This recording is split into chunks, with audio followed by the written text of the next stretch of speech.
جی السلام علیکم دوستوں، کیا حال ہے؟ ٹھیک ہے، امید کرتا ہوں سب ٹھیک ٹھاک ہوں گے۔ اچھا دوستوں، آج میں آپ کو ایک تاریخی انسان کی کہانی، ان کی زندگی کے بارے میں آپ سے کچھ شیئر کروں گا، جس کی ابھی میں نے شروعات کی ہے۔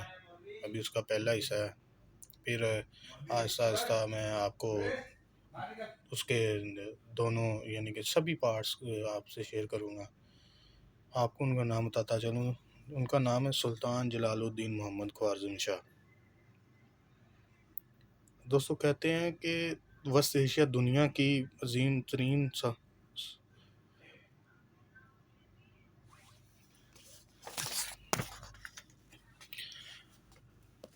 دوستو کہتے ہیں کہ وسط ایشیا دنیا کی عظیم ترین تہذیبوں کا گہوارہ رہا ہے۔ اس علاقے نے بہت بڑے بڑے انقلاب دیکھے ہیں، انسانی تہذیبوں کو بنتے اور مٹتے دیکھا ہے۔ یہ ایک بہت بڑا علاقہ ہے۔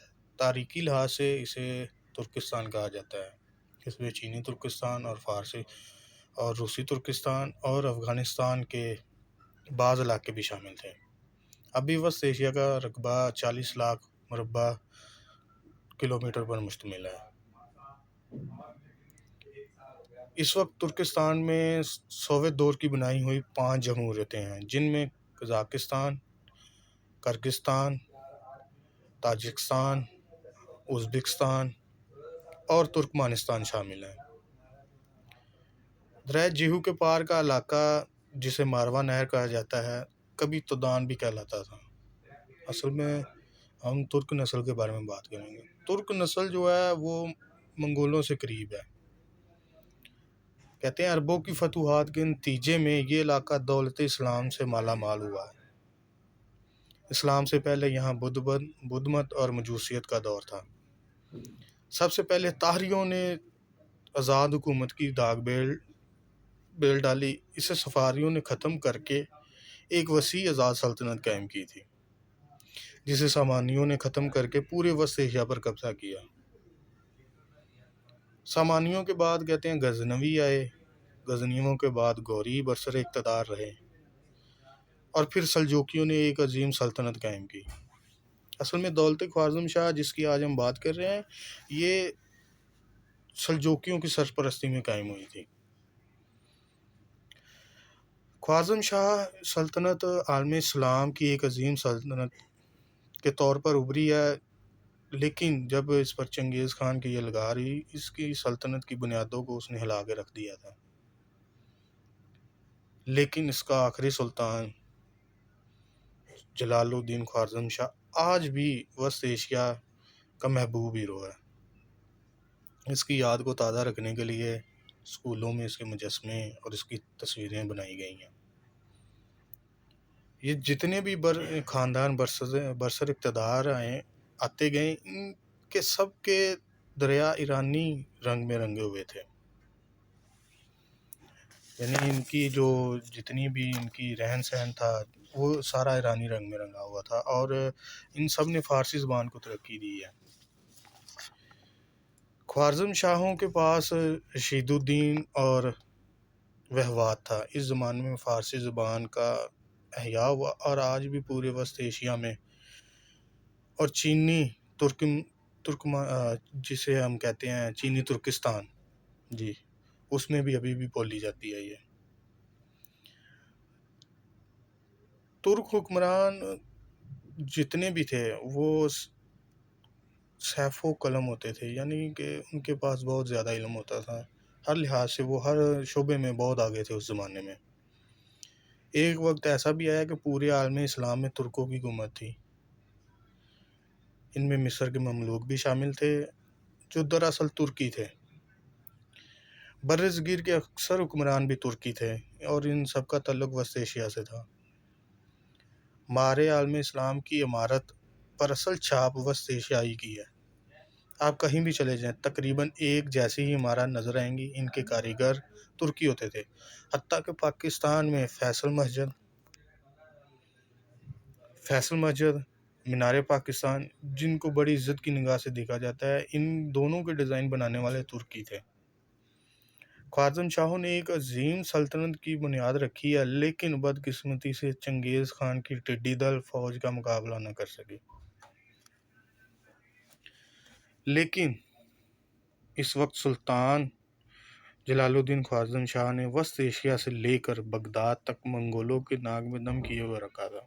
وہ چھوٹے چھوٹے حملے کرتے تھے اور منگولوں کو بہت تنگی آ رہی تھی ان کی وجہ سے۔ یہ جو سلطان گزرا ہے، اس کی بہادری کے کارنامے رہتی دنیا تک یاد رکھے جائیں گے۔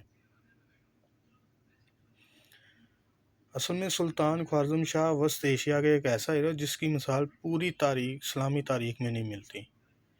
اس نے اس وقت کے منگولوں کے سامنے ڈٹ کر مردانہ وار مقابلہ کرنے کی ٹھانی، جب پورے عالم اسلام پر نزاع کی حالت طاری تھی۔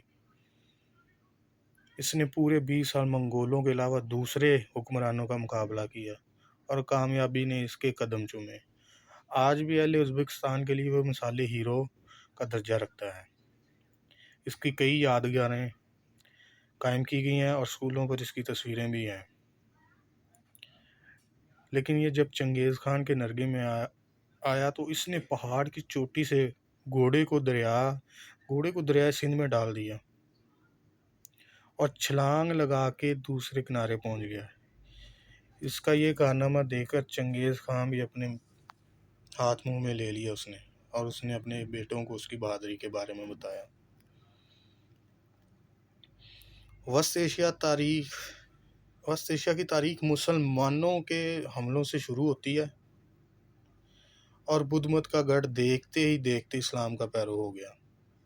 یعنی کہ پہلے وسط ایشیا میں بدھ مت اور مجوسی جتنی بھی تھی وہ بہت عروج پہ تھی، لیکن جب ادھر اسلام آیا تو آہستہ آہستہ لوگ اسلام سے متاثر ہوئے اور انہوں نے اسلام کے اصولوں پہ چلنے کی ٹھان لی اور ایک سچے مسلمان ہو گئے۔ آج بھی ترک نسل جو ہے وہ اسلام کی بہت پیروکار ہے۔ عباسی حکومت تھی اس سے پہلے، ان کے مقابلے میں سامانیوں نے وسط ایشیا میں پہلی آزاد حکومت قائم کی تھی۔ اس سے پہلے تاتاریوں نے پھر صفاریوں نے اس کی ابتدا کی، لیکن یہ مقامی چھوٹے درجے کی حکومتیں تھیں۔ ان کے بعد غزنیوں نے ایک عظیم سلطنت قائم کی ہے اور ان کے بعد سلجوقی اور خوارزم شاہی بھی ان کے ہی پروردہ رہے تھے۔ یعنی کہ اصل میں جو خوارزم شاہی سلطنت ہے وہ سلجوقیوں کے یعنی کہ ان کے بلبوتے پہ انہوں نے بنائی تھی۔ سلجوقیوں کی یعنی کہ سرپرستی تھی اس میں۔ جلال الدین محمد عالم اسلام کا ایک ایسا سپاہی ہے جس نے چنگیز خان کا بڑی جرأت سے مقابلہ کیا۔